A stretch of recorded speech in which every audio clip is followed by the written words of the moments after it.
네, 이제 제 차례인데요. 저는 11월부터 1차 과목에서 손해사정 이론을 강의를 하게 됐고요. 그리고 2차 때는 책임 근제보험 그리고 자동차 보험을 강의를 합니다. 앞서 이제 교수님 강의 들어보셨죠? 오늘 의학 교수님은 사정상 참석을 못 하셨는데 좀 양해해 주시고요. 올해는 저희가 이제 1월차부터 시작을 하는데 제가 이제 손해사정 이론을 합니다. 그래서 전반적으로 이제 시험 제도도 좀 설명을 드리고 그리고 이제 과목별로 좀 안내를 해드릴게요. 손해사정 시험 과목부터 여러분들 잘 아시겠지만 세부적으로 조금 제가 덧붙여서 설명을 좀 해드리겠습니다. 자, 손해사정사 시험은 1차, 2차 이렇게 구분이 되어 있고 그리고 자격은 이제 차량, 신체, 재물, 차량 이렇게 구분이 되어 있죠. 여러분들은 이제 대부분 신체를 준비하시죠. 그렇죠? 차량 준비하시는 분 계신가요? 없으시고요.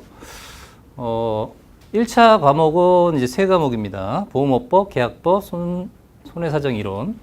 근데 이게 과거에는 보험업법, 보험계약법, 그리고 의학이론, 그리고 종별로 구분이 되어 있었어요. 1종, 2종, 3종, 대인, 대물, 4종. 이렇게 해서 종별로 전문 과목이 있었어요. 그렇죠? 그리고 2차에 과거에는 손해사정 이론이 여기 있었습니다. 그리고 종별로 이제 전문 과목이 있었죠. 근데 이게 손해사정 이론이 1차로 갔죠. 예. 그리고 이제 신체는 여기 이제 과목이 이렇게 있는데 신체는 4과목입니다.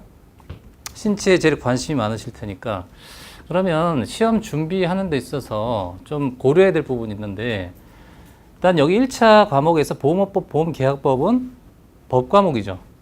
그렇죠? 그럼 출제자분들이 어떤 분이시겠어요? 법학을 가르치시는 교수님이시겠죠? 그렇죠? 손해사정 이론 누가 될까요?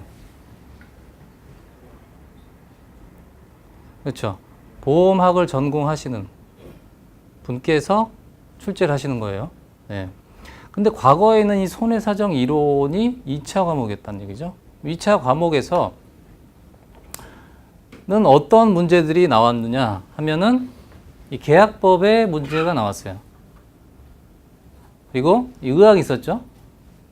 의학이 이제 2차 과목에서 자동차 보험이면 여기서 이제 의학 이론이 나왔던 거죠. 그리고 전문 과목의 객관식 시험을 치르고 2차에서 한 번 더 치르는 거예요. 그러니까 1단계, 2단계를 중복해서 한 번씩 더 보는 거거든요. 심화해가지고. 근데 지금은 그렇지가 않다는 거죠. 1차하고 2차가 완전히 구분이 되어 있어요. 그래서 보험계약법, 보험업법이 있고 이제 손해사정 이론이 있단 말이에요. 그러면 여기서 과거에는 손해사정 이론에서 50% 이상이 계약법 문제였는데 지금은 1차 과목으로 함께 있단 말이죠. 그럼 중복이 된단 말이에요. 그렇죠? 그래서 여기 그 손해사정 이론은 과목은 손해사정 이론이지만 실제 과목은 실제 명칭을 따지자면 보험학 원론이 되는 거예요. 왜 보험학 원론은 우리가 시험을 볼까요?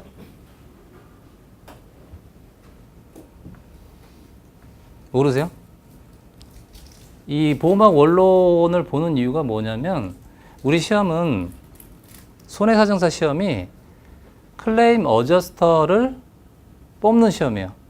클레임. 그러니까 보험금 청구 손해사정사를 뽑는 시험이에요. 그래서 보험회사 직원들이 대거 시험을 치르는 거예요. 거기에 포커스를 두고 있어요. 보험회사 직원은 순환 근무를 한단 말이에요.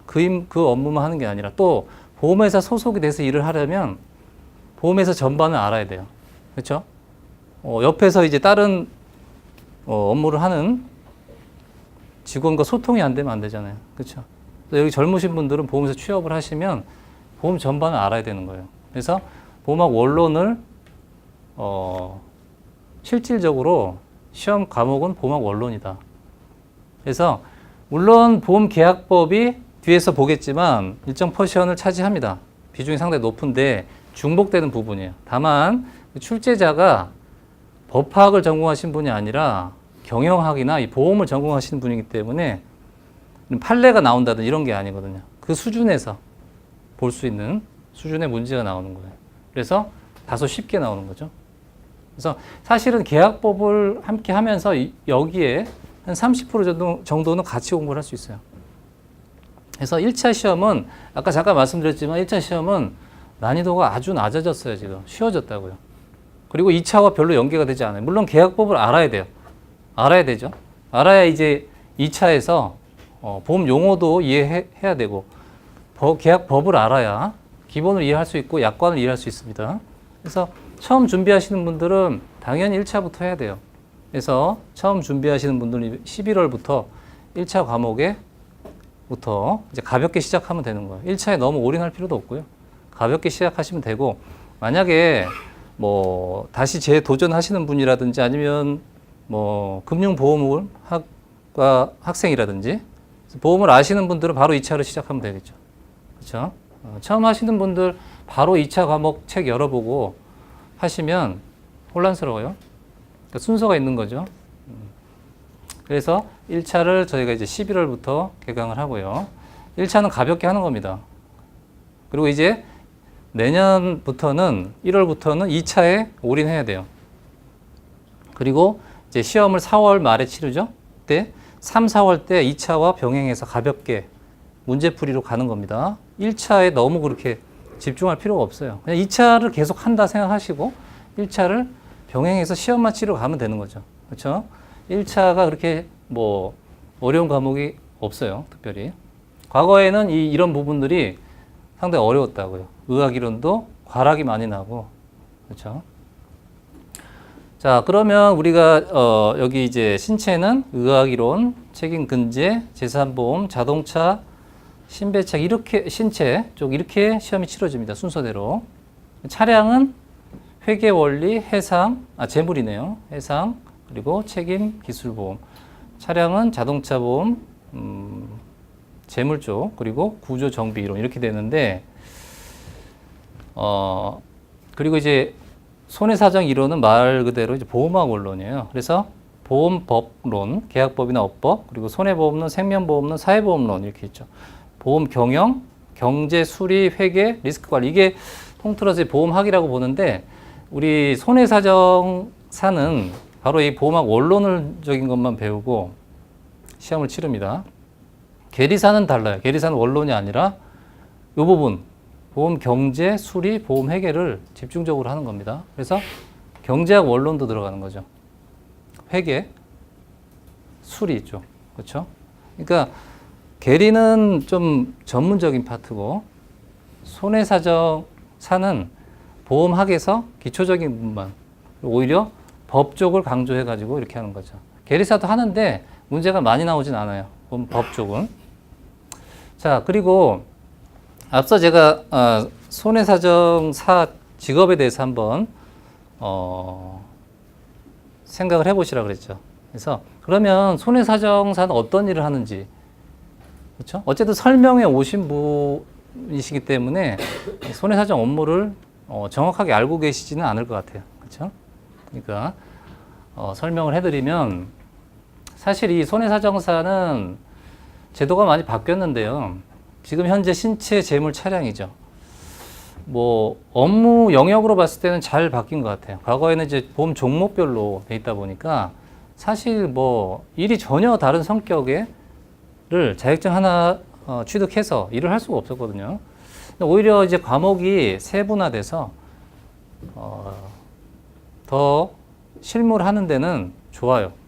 그리고 신체를 대부분 준비를 하시는데 신체를 준비하시는 분들은 우리 시험을 패스를 한다. 자격증을 취득하면 바로 일을 할 수 있어요. 내가 배운 걸로. 그 정도 자격 요건을 갖추면 바로 실무를 할 수 있어요. 6개월 수습만 거치면. 근데 재물이나 차량은 못해요. 재물은 절대 못해요.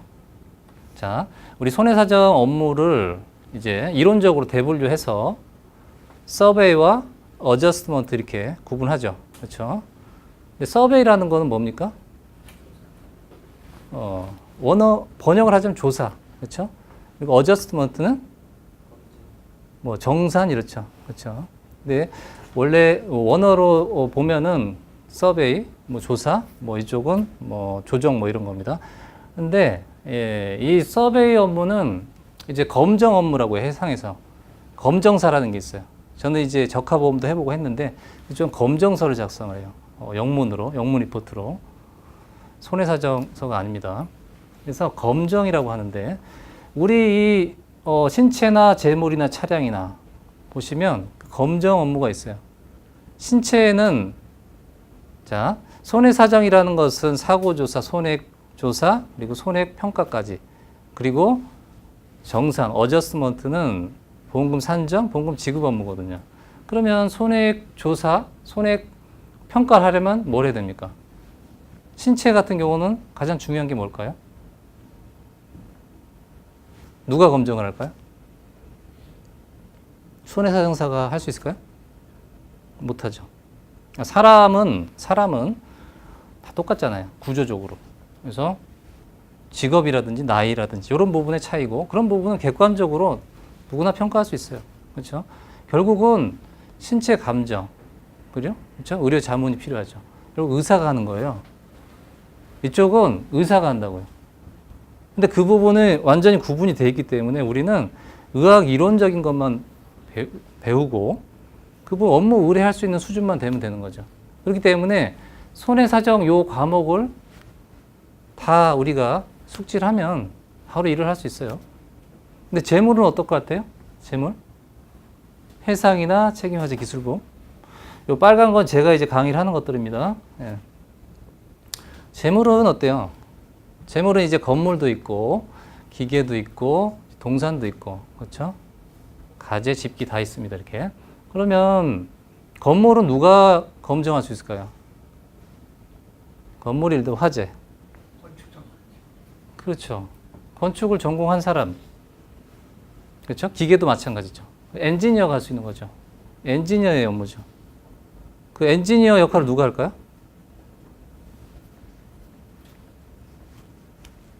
실질적으로 손해사정 법인에서 해요. 의사처럼 아예 그냥 다른 데서 하는 게 아니라 외부에서 하는 게 아니라 어쨌든 내부죠. 보험사에서 위탁을 하는 손해사정 법인 자체적으로도 하고 그렇죠. 차량도 마찬가지예요. 다만 차량은 사람처럼 그 구조가 정형화돼 있어요. 그렇죠. 그리고 아셔야 될 게 왜 이 말씀을 드리냐면 우리 이제 보험이 특히 이제 손해보험 같은 경우는 자동차 보험, 일반 보험, 장기 보험 이렇게 있어요. 그래서 보험 이제 이런 그 파트를 구분하자면 인보험 파트 그리고 자동차 보험 그리고 일반 파트 이렇게 있어요. 일반 그렇죠. 재물 쪽. 그러면 신체는 검정 부분은 의사한테 맡겨놓고 나머지를 하면 됩니다. 근데 재물은 손해사정 법인에 위탁을 합니다. 그래서 일반 쪽이나 장기는 다 위탁을 해요. 아니면 자회사를 두는 거죠. 자회사. 차량도 마찬가지예요. 다 자회사에서 합니다. 이것도. 그러니까 이쪽 재물이나 차량은 검정 업무의 비중이 아주 높아요.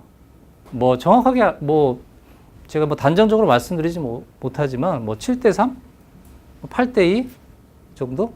손해사정 우리가 시험에서 배우는 부분은 실제 업무의 한 20%도 차지하지 않는다는 거예요. 최종 정산하는 보험금 산정하고 지급하는 업무는. 그래서 다 이제 외부에 위탁하고 거기서 실질적인 업무를 합니다. 여러분들이 보험회사 원수에 취업할 수도 있고요. 그런 손해사정 법인에 들어가서 일할 수 있어요. 그렇죠? 또 독립손사를 할 수도 있습니다. 자동차는 어떻냐면 어떨 것 같아요? 자동차 대리는 우리가 이제 보험회사에서 자동차 원수사에서 자동차 대리인 직원을 가장 많이 뽑아요. 시장도 크고 인원도 많고. 이쪽은 검정 업무와 손해사정 업무를 같이 해요. 아마도 젊으신 분들은 그쪽에 취업할 가능성이 제일 높아요. 많이 뽑으니까. 쉽게 얘기하자면 자동차 보상 직원이 된다 했을 때 내가 외근 업무는 검정 업무라 생각하고 서베이 그리고 내근 업무는 어저스트먼트 이렇게 하면 돼요. 그래서 어저스터가 결국은 그 원어로 보면 조정자잖아요. 조정자. 합의를 해야 되기 때문에 자동차는 외부 위탁하는데 법적인 문제가 있다고요? 시장이 크니까. 일반도 사실은 배상 책임 다 합의를 해요. 이게 시장이 크지 않으니까 위탁을 하고 법적으로는 하자가 있는 거죠. 문제가 있는 거예요. 그래서 이런 손해사정사 제도 자체가 보험업법상 만들어진 손해사정사 제도 자체가 법적으로 안정하진 않아요. 왜냐? 클레임 어저스터를 뽑기 때문에. 클레임 어저스터는 상관없죠. 내가 당사자니까 합의를 할 수 있는 거잖아요. 거기에 포커스를 두고 있기 때문에 뭐 손해사정 법인을 한다든지 독립손해사정을 한다든지 이랬을 때는 법적으로 문제가 돼요. 문제가 돼요. 재물손해사정은 상관없어요. 저는 이제 재물손해사정 전문을 하는데 이쪽은 고유 업무예요. 배책 말고. 검정인이자 제가. 법원에서 감정을 주죠. 의사든 뭡니까? 회계사, 평가사, 감정평가사, 손해사정사. 제가 법원의 특수감정인으로서 그럼 고유 업무예요. 합의할 일도 없잖아요. 우리 고유 업무라고. 제일 안정적인 업무라고. 근데 만약에 신체를 한다 했을 때는 보험사 들어가야 돼요. 그래 법적으로 문제가 없어요. 근데 자회사 정도는 괜찮죠. 자회사는. 그래서 그런 부분도 한번 생각해 보시라는 거죠. 여러분들 직업이잖아요, 이거. 직업이니까 여기 이제 젊으신 분들이 많은데 또 연세가 있으신 분들도 계시잖아요. 그럼 다 진로가 다르다고요. 뭐 독립손사를 하실 분도 계실 거고, 그렇죠?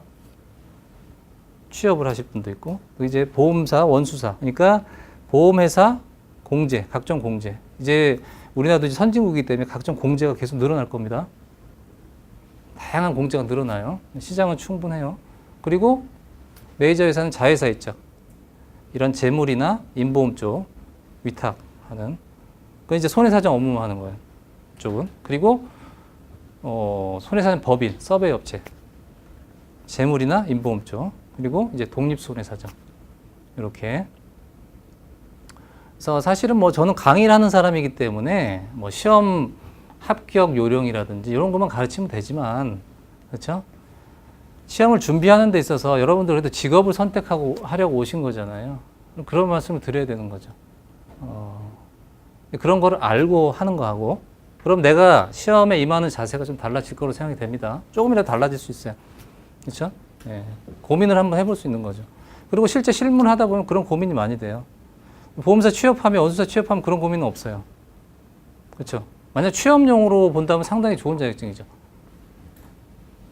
대기업에 들어가기 좋은 자격증이고 꼭 보상 일을 한다고 볼 수도 없어요. 순환을 합니다. 저도 이제 그쪽에서 있어 봤지만 보상 파트에도 있고 업무 파트에도 가고 언더라이팅 파트도 가고 순환을 합니다. 이렇게 영업 파트 돌게 돼 있어요. 이렇게. 그렇기 때문에 그런 부분을 좀 전체적으로 생각을 해보실 필요가 있다는 거.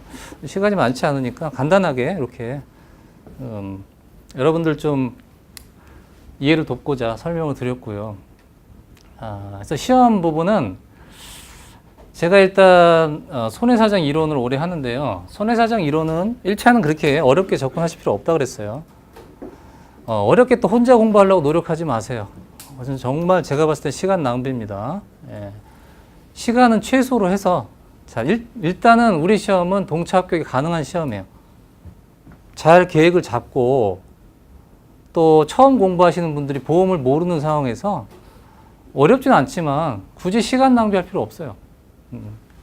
특히나 1차 같은 경우는 뭐 시험 범위라든지 이런 부분 뭐 알고 하면 그 안에서 나옵니다. 그래서 제가 책을 다 써놨는데 저는 이제 손해사정 이론을 이렇게 목차를 잡아서 이미 다 만들어 놨습니다. 그래서 시험은 요 안에서 100% 나왔어요. 그래서 우리가 아까 손해사정 이론은 보험학 원론이라고 그랬죠. 그 중에 사실 생명보험은 사회보험은 빠집니다. 간혹 나오기도 하는데 손해보험 파트죠. 근데 전체적인 이론 부분은 손해보험 뭐 구분 없이 이렇게 하기 때문에 리스크 관리, 리스크 관리 이쪽 파트, 뭐 보험 일반, ART, ART가 뭐냐면 뭡니까? 얼터너티브 리스크 트랜스퍼 해서 대체 위험 전가 방식 해서 보험에 전가를 하는 게 아니라 금융 분야에 전가를 하는 거죠. 그러면 위험을 더 크게 전가할 수 있어요. 한마디로 보험과 금융의 콜라보레이션이다 이렇게 생각하시면 돼요. 그게 이제 대세다 보니까 모든 보험화 교재에 다 있어요. 그러다 보니까 시험이 나와요. 그리고 이제 보험 경영 파트, 그러니까 이 리스크 파트가 30% 나와요. 리스크. 이거 사실 손해사정하고 관계 없어요. 그렇지만 아까 말씀드렸죠. 왜 이런 것을 배우는지. 그래서 30% 정도 나오고 보험 경영 파트라고 해서 이제 보험 요율이라든지 언더라이팅, 재보험, 또 보험 재무관리, 보험 회계, 그리고 이제 보험금 지급, 클레임 어저스트먼트까지 해서 19%, 한 20% 정도 나오고, 그리고 보험 계약 파트 있죠. 아까 말씀드린 그 계약 파트가 상당한 비중이 나와요. 이건 공통되는 부분인데 아까 말씀드린 대로 법대 교수가 출제하는 게 아니라 보험을 전공하신 분들의 만든 문제다 보니까 단순하게 나와요. 판례가 나오고 이런 거 없어요. 그러니까 단순하게 쉽게 충분히 이해할 수 있는 그 정도 수준으로 나온다는 거죠. 이 파트는 사실은 보험 계약법하고 같이 공부하시면 별 무리 없이 볼 수 있어요. 그리고 배상 책임 리스크와 책임보험 여기서 나머지가 나와요. 한 10% 이상.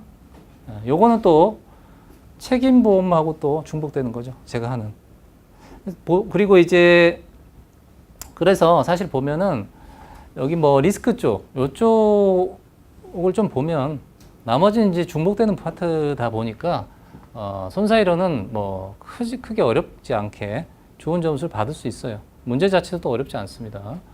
그래서 뭐 부담 없이 준비할 수 있는 과목인 것 같아요. 그리고 이제 계산 문제가 해마다 4, 5문제 정도 나옵니다. 요거는 2005년도부터 2013년까지 매년 출제가 됐어요. 아까 말씀드렸지만 물론 여기는 보험금, 지급보험금 산정하는 문제도 있지만 보험료 산정하는 것도 있고 또 뭐 손해율 산정하는 것도 있고 보험 경영 파트가 많이 나왔어요.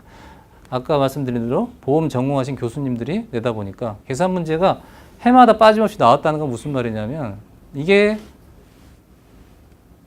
4, 5문제를 고정적으로 낸다는 거죠. 계산 문제가. 그렇죠?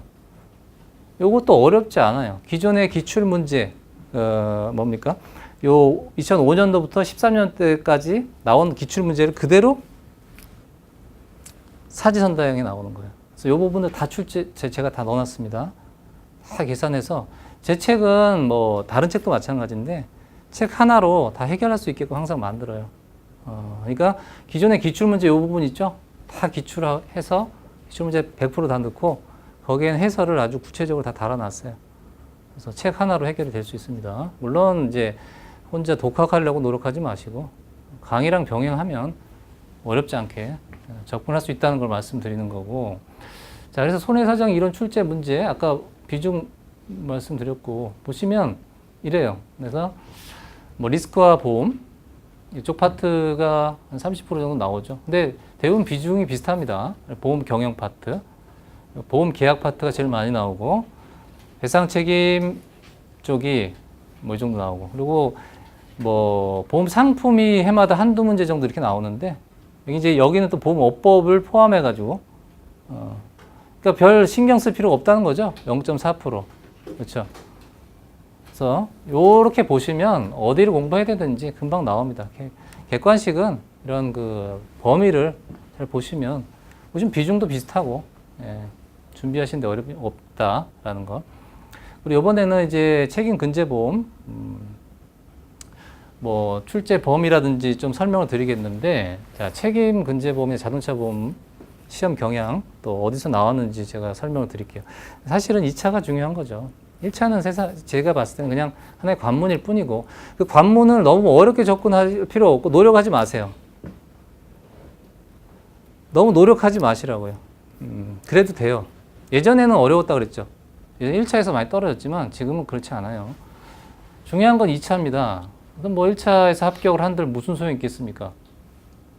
자, 책임 근제를 보면 이제 4년 정도 출제가 됐기 때문에 출제 유형이 이제 나옵니다. 그렇죠? 보시면 어찌됐든 우리 자동차 보험이나 책임보험은 법 과목이기 때문에 법리부터 이해를 해야 돼요. 그래서 책임보험 법리, 뭐 이론과 약관, 사례 문제, 그렇죠? 그리고 손해론 파트가 있고 이론적인 이론입니다. 그리고 근제본, 법리, 약관, 사례 문제 이렇게 있는데 보시면 이 법리 파트가 30에서 7.5% 그리고 약관과 이론과 약관 파트가 22.5, 사례 문제가 28.8 이렇게 돼 있죠. 손해론 파트는 사실은 약술로 나온 게 이 정도라는 거고 이 부분을 알아야 사례 문제를 풀 수 있겠죠. 요거는 책임보험이든 근제보험이든 다 적용이 되는 거예요. 그렇죠? 그리고 이제 근제보험 법리, 요 책임보험 법리와 다른 파트가 있어요. 재해보상 법리가 있죠. 그리고 약관. 결국은 사례 문제를 풀기 위해서 이런 부분들 법리와 약관, 이론을 이해해야 되는 거죠. 과정이 필요한 거예요.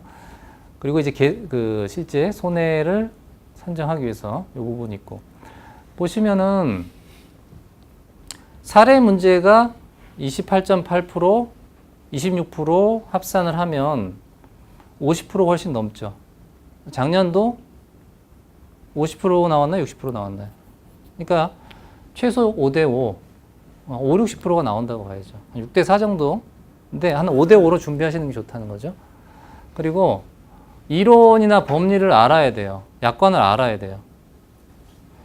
이게 책임보험을 계산 문제로 착각하시는 분들이 있는데 우리 계산기 안 들고 가잖아요. 이제 그렇게 가르치는 학원들이 많은 것 같은데 예를 들어서 일시 수익을 뭐 구간별로 이렇게 계산기 산정한다. 이런 문제 여러분들 배울 필요 없어요. 이 법리나 이런 약관을 이해하셔야 돼요. 면책약관이라든지 책임보험 법리 이걸 이해를 하시고 그러면 뭐 제가 이렇게 출제하는 모의고사 문제라든지 그 범위를 벗어나지 수가 없습니다. 여러분도 그렇게 학습하시면 시험 문제가 그 범위에서 벗어나지 않게끔 학습하실 수 있어요. 요령이 있는데 굳이 다른 방향에서 찾는 것 자체가 조금 답답한 거죠. 그래서 제가 4년 동안 지금 강의를 했는데 사실은 제 뭐 개인적인 얘기는 안 하겠는데 그 범위 내에서 나왔어요. 그렇죠? 4년 정도면 좀 검증이 된 거잖아요.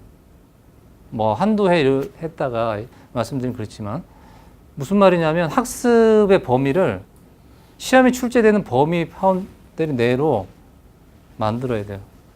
그걸 넓힐 필요가 있어요. 그래서 어디 파트가 중요하다, 이 파트를 집중적으로 공부한다 이게 아니라 범위를 넓혀 놓으면 그걸 이해하면 돼요. 2차는 절대적으로 이해하는 과목이지 암기 과목이 아니에요. 자보도 마찬가지입니다. 자보도 뭐 약관을 다 이제 암기해야 된다 이렇게 생각들 하시죠. 암기가 됩니까? 암기가 돼요? 근데 이해하면 되던가요, 안 되던가요? 시험을 치러 보시니까 돼요. 다 연결이 되게 돼 있어요. 그렇죠? 그렇기 때문에 그 범위를 내가 잘 설정을 해서 공부를 하셔야 되는 거예요. 그래서 조금 넓힐 필요도 있어요. 깊이 있게도 하고, 그렇죠? 근데 그 이해하면 끝나는 거예요. 거기까지 이해를 안 하려고 드니까 쉽게 공부하려고 하니까 거기서 멈춰버리는 거죠. 그러다 보니까 실패를 보는 거예요. 그래서 또 이제 자동차보험과 책임 근제가 작년에 좀 올해 쉽게 나왔습니다. 어렵게 나오면 또 여러분들 또 골치 아픈 과목이 된다는 거죠. 근데 쉽게 나와서 다행히 작년에. 그렇더라도 쉽게 나왔으니까 공부할 필요 없다 이렇게 생각하시면 또 어렵게 느껴져서요. 어렵다는 분도 있어요. 그래서 일단 이 범위를 제가 좀 설명을 드렸어요. 결국 사례 문제가 주가 되는데 이러한 부분을 풀이를 하기 위해서는 법리와 약관을 이해를 해야 된다는 것. 네.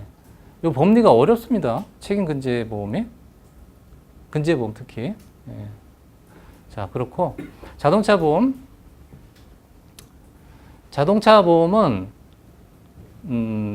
유형을 보시면 사례 문제가 있고 나머지 약수를 이렇게 또 몇 프로 나왔는지 정리를 해봤어요. 이것도 어쨌든 4년간의 그 출제 비중이니까 유심히 보시면 거의 비슷해요.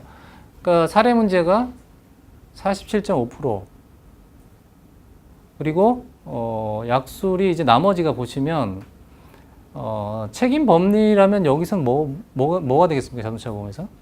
자별법이겠죠. 그렇죠? 자별법이 이렇게 약술로 나오진 않는다는 거죠.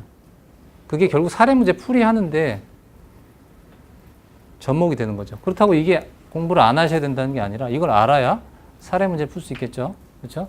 그리고 손해론 약술도 따로 이렇게 많이 나오지 않는 거예요. 지급 기준에서 나오겠죠. 약술로도 나오겠죠. 그렇죠? 그리고 보상 책임론 이 부분도 약술로도 나옵니다. 근데 또 알아야 사례 문제 풀이 할 수 있을 것이고, 그리고 약관 이제 일반 사항은 크게 책임보험 같이 공부하시면서 이론 공부하시면서 같이 되는 겁니다. 그러면 결국은 그 법리, 운행자 자배법, 지급 기준, 그리고 약관의 보상 책임 파트 이 부분을 제대로 이해하시고 결국 사례 문제로 다 나온다는 거죠. 사례 문제를 풀이할 때 책임론하고 보험금 산정 문제가 접목이 돼서 나온다는 거죠. 그러다 보니까 책임론이 상대적으로 쉬워졌어요. 많이 쉬워졌어요. 작년도 사실은 올해죠.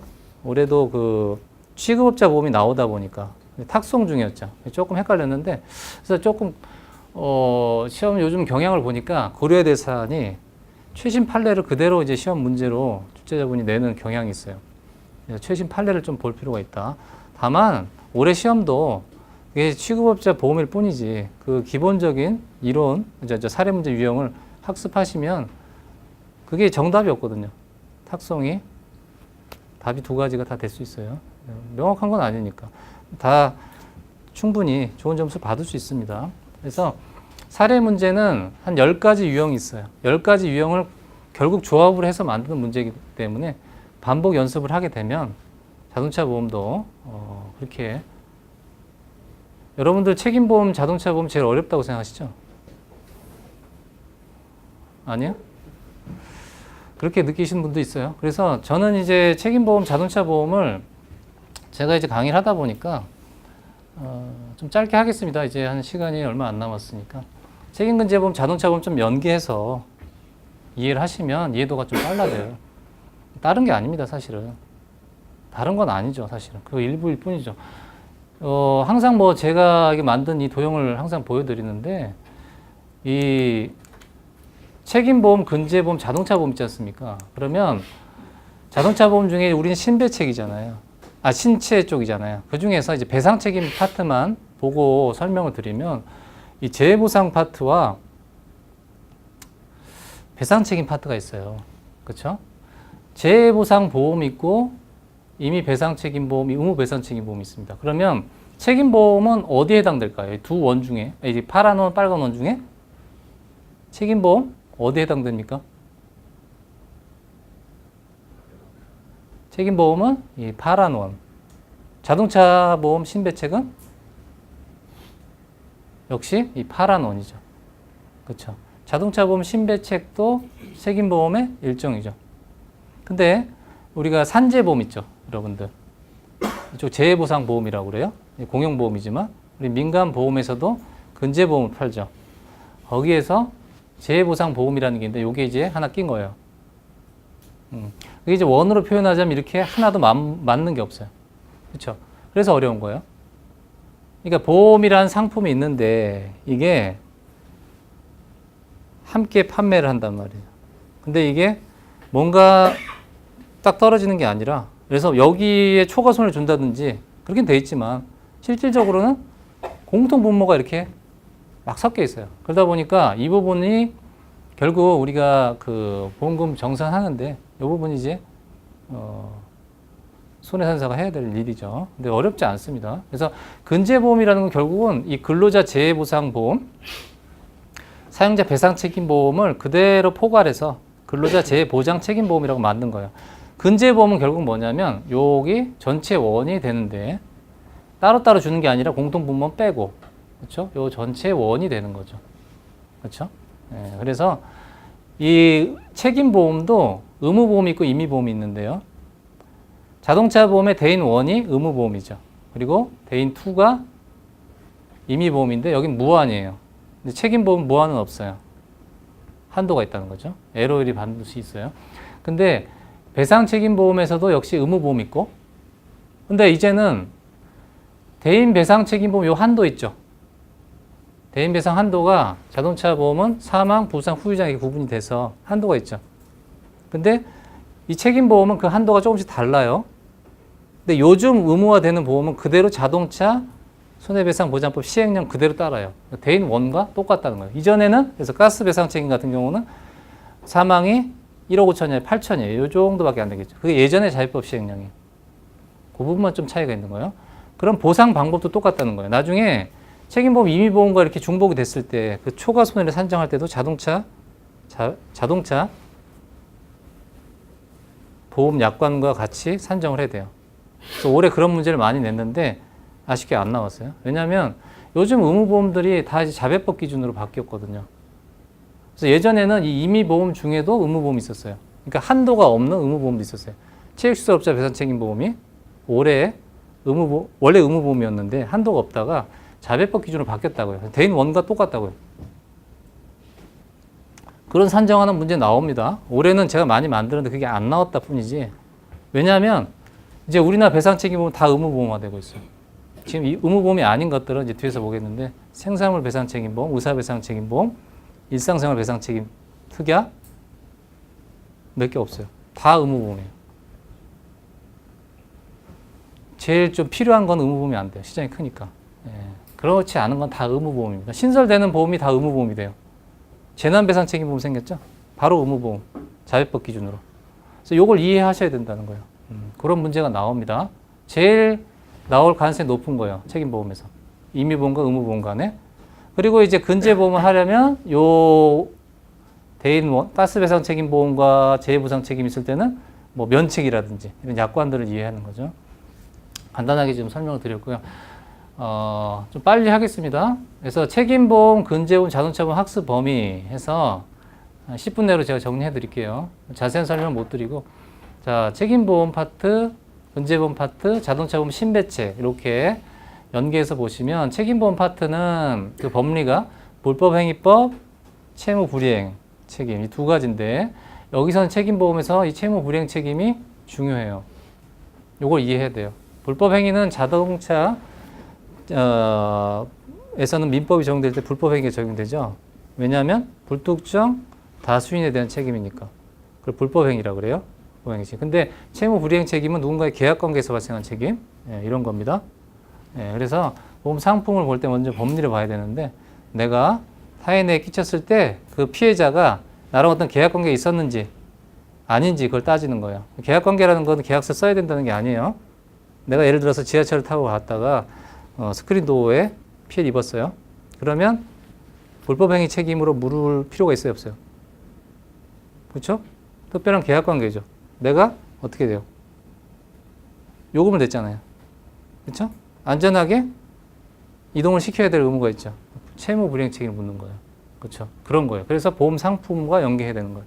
그래서 이 채무불이행을 이해해야 된다는 거. 그리고 과실 책임, 중간 책임, 무과실 책임.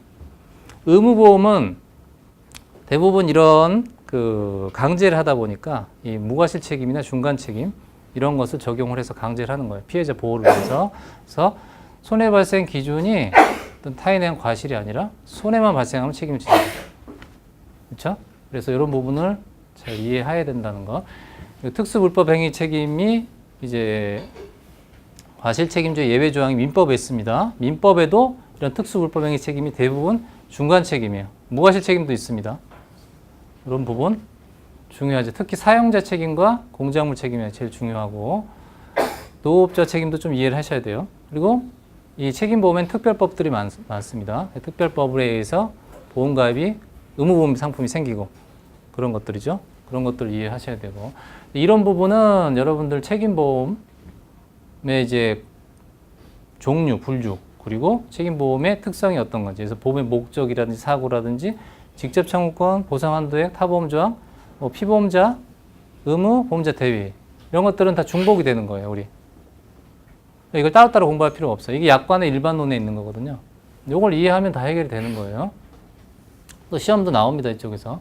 그리고 이제 상품으로 들어갔을 때는 책임보험은 국문약관, 영문약관이 있고 차이가 있어요. 그리고 의무보험, 임의보험이 있다고 그랬죠. 의무보험은 보시면 가스배책, 신배책, 다중이용업소, 재난배책, 유도선, 체육시설, 수련시설, 어린이 놀이시설, 학원 등 대부분 이제 의무보험화되어 있고 임의보험은 지금 현재 영업배상책임보험, 생산물배상책임보험, 의사배상책임, 일상생활배상책임 이 정도밖에 없어요. 이제. 그런데 이 영업배상책임보험이 시장이 크죠. 생산물도 마찬가지고. 시장이 큰 데는 의무보험을 잘 못해요. 그건 나중에 말씀드리도록 하고. 자, 그리고 이제 보상 기준에는 순수 민사 손해배상 기준이에요. 쉽게 얘기해서 속가로 산정한다. 이렇게. 적극적 손해, 소극적 손해, 정신적 손해, 여러 가지 책임 제한이 따릅니다. 과실상계 되고, 손실상계 되고, 기왕증 상계, 이런 것들 다 하는 거고. 사례 문제는 결국 피보험자, 보험을 가입한 피보험자의 법률상 책임이 있는지, 그 다음에 보험사 보상 책임이 있는지, 그리고 지급보험금 산정, 이렇게 답안을 작성하시는 거죠. 그래서 그냥 지급보험금 산정에서 민사 손해배상과 비용 손해예요. 올해 비용 손해 많이 나왔죠. 제가 올해 강의할 때 비용 손해가 예전에 이제 이게 배책이죠. 배책이죠. 그리고 근제보험에도 사배책이 있어요. 근제보험의 사배책 비용 손해도 책임보험과 같아졌다 그랬어요. 올해 다 그렇게 나왔어요. 왜 같아졌는지를 모르시는 분들이 많은데 사배책이 이렇게 돼 있어요. 이 5가지 손해입니다. 손권협, 소공, 손해 방지 비용, 권리보전 비용, 협력 비용, 그리고 소송 비용, 공탁보증 보험료죠. 그게 책임보험 표준약관 있지 않습니까? 그러면 손권협 3가지는 어떻게 해요? 손해와 별도로 다 주고, 소송 비용, 공탁 비용은 한도 내서 주죠. 이 사배책은 어떻게 되어 있냐면 똑같이 표준약관을 쓰는 데도 있고 어떻게 바뀌었냐면 협력 비용, 그리고 소송 비용 이렇게 있죠. 협력 비용은 다 주고 소송 비용은 어떻게 해요? 한도 내로 줘요. 예전 약관에는 둘 다를 비례해서 준다고 되어 있어요. 그럼 그 의미를 몰라요. 자, 손권협이 뭡니까? 손해방지 비용, 권리보전 비용, 협력 비용이 뭡니까? 자, 소송 가기 전에 손해 산정하는데 피보험자가 발생한 비용이에요. 그리고 올해 시험에 나왔어요. 피해자가 발생한 비용은 손해액이에요. 피보험자, 네? 보험사 대신에 피보험자에게 발생한 비용 손해를 담보하는 거거든요. 그 구분해서 답을 쓰셔야 돼요. 피해자에게 발생한 손해를 여기서 준다? 그건 손해 부분에서 담보할지 말지를 따져야 되는 거예요. 올해 시험 나왔다고요. 손권협은 뭐냐면 소송 전에 협조하는 비용이라고요. 그게 근제보험 사배책에서 협력 비용이에요. 그리고 소공 있죠? 이건 소송 비용이에요. 그래서 소송 비용은 한도 내로 준다 이렇게 바뀌었다. 근데 예전 약관에 그런 게 있어요. 예를 들어서 공제라든지. 그래서 올해 그 시험이 그대로 나왔잖아요. 소송 비용이. 근데 이거를 비례 보상한다 이렇게들 다들 가르쳐가지고 저만 이렇게 가르친다고 뭐라고 하시는데 지금 한번 찾아보시라고요. KV 손해보험 약관, 동바지 약관 다 보시라고요. 그게 5가지 손해가 있는 게 있고 소송 비용, 비용 손해, 뭡니까? 소송 비용과 협력 비용 이렇게 2가지가 있는데 거기에 비례 보상 조항이 모르겠어요. 있는 데도 있는지 모르겠지만 협력 비용은 전액 뭡니까? 소송 비용은 한도 내 이렇게 바뀌었어요. 그럼 결국 실질은 똑같은 거예요. 그러니까 사배책도 책임보험이고 이것도 책임보험이죠. 민사상 손해액 산정하는 거죠. 거기에 따른 피보험자의 비용 손해는 똑같은 거예요. 뭐 예를 들어서 공제 어느 약관에 그런 약관 아직 남아있다. 그럼 그렇게 주는 거죠. 그래 주는 건 맞는데 지금 그럴 필요가 없는 거죠. 배상 책임보험이랑 다 똑같기 때문에. 근데 어느 약관은 그렇게 있고 어느 약관이 있다고 해서 그래서 작년 그 전년도 같은 경우 제가 비용손해 비례보상으로 책이 수록이 돼 있었잖아요. 근데 그런 식으로 이제 바뀌니까 어떻게 공부해야 돼요, 우리? 그러니까 지금 사배책에서 소송비용, 협력비용은 나왔다고 해서 그것만 준다는 게 아니에요. 손권협의나 협력비용은 같은 거고요. 소송비용 공탁보증보험료나 소송비용은 같은 거라고요. 실질은 똑같은 거예요. 그래서 올해 요 시험이 집중적으로 나왔기 때문에 제가 말씀드리는 거예요. 그래서 이 말씀을 왜 드리냐면 여러분들 학습하실 때 이제 오늘 저희가 이제 책을 올해 출간한 책을 다 무료로 드릴 거예요. 근데 이거를 드리는 이유는 1차는 11월, 12월에 가볍게 준비하시라 그랬어요. 근데 1차를 준비하시더라도 요 11월, 12월 그냥 보내지 마시고 강의로 병행하시면 1차는 충분해요. 근데 2차 책을 좀 보실 필요가 있어요. 특히 어려워하시는 거 하면. 제 생각에는 자동차보험과 책임보험 먼저 하시는 게 낫지 않을까. 제 개인적으로 그렇습니다. 좀 책을 좀 보시면 지금 현재 책 봐도 무리는 없어요. 다만 자동차보험은 약관이 완전히 바뀌었어요. 그렇지만 제가 그 뭡니까? 그 약술 문제 풀이 집은 다 정리해 놨으니까 두 가지 같이 보시면 돼요. 근데 그걸 좀 보시면서 그냥 가볍게 읽으시고 1월 달부터는 강사 잘 선택하셔서 집중적으로 하시고 그렇기 때문에 그때는 교재를 새로 사셔야 돼요. 왠 줄 아세요? 해마다 이런 질문이 오는데요. 제가 4년 동안 계속 개정판을 냈지 않습니까? 개정한 데서 시험이 나와요. 비용 손해 요번에 집중적으로 나왔어요. 왜 그러냐면 출제자분들이 개정 서적을 참고해요. 전년도 거 안 봐요. 전년도 보고 그렇게 안 나왔는데 저한테 따지신 분도 있었어요. 개정되는 부분을 봐요. 왜냐하면 새롭기 때문에. 출제자분도 새로운 걸 찾아야 되잖아요. 결국은 새로운 걸 수록을 하는 거는 저희도 괜히 그렇게 하는 게 아니에요. 약관이 바뀌니까 넣어야죠. 그렇죠? 이게 그런 비용 손해가 이제 개정된 게 다른 데 수록이 안 돼 있고 이러다 보니까 이제 혼란스러운 거죠.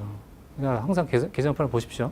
그래서 여러분들한테는 특별하게 올해 이제 새로 출간하는 교재에 대해서는 50% 할인 쿠폰을 넣어 드릴 테니까 여기 오신 분들은 새 거 보세요.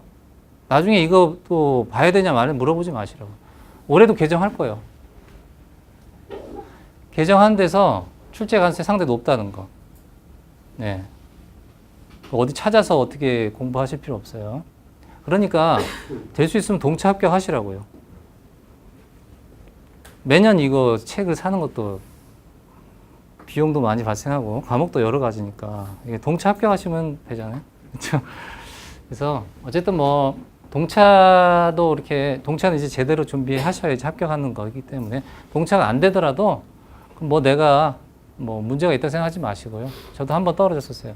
그래서 그럴 수 있는 거니까. 그래서 개정되는 내용을 꼭 보시기 바라고요. 좀 얘기가 또 길어졌네요. 그러다 얘기하다 보니까 근제보험은 재보상법입니다. 법리가 차이가. 그래서 근로기준법, 산재법, 선언법, 어선언법 우리가 여기만 하면 돼요. 그래서 뭐 사학연금법, 뭐 군인연금법 이런 거 할 필요 없어요. 그렇죠?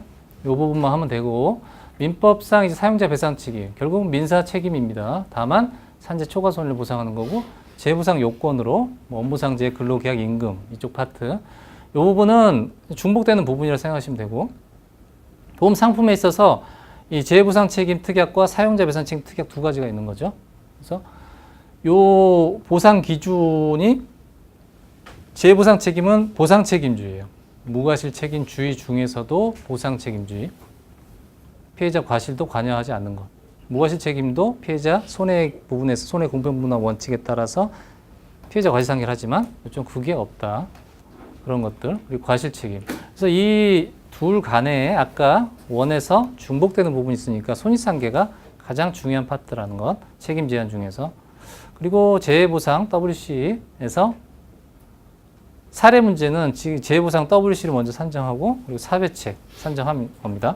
그리고 재해보상 초과 손해 및 비용 손해 산정하는 거예요. 자, 자동차 보험은 책임 법리가 자배법이죠. 운행자 책임. 민법이 이제 추가적으로 자배법이 없는 내용, 민법이 적용되는 거고.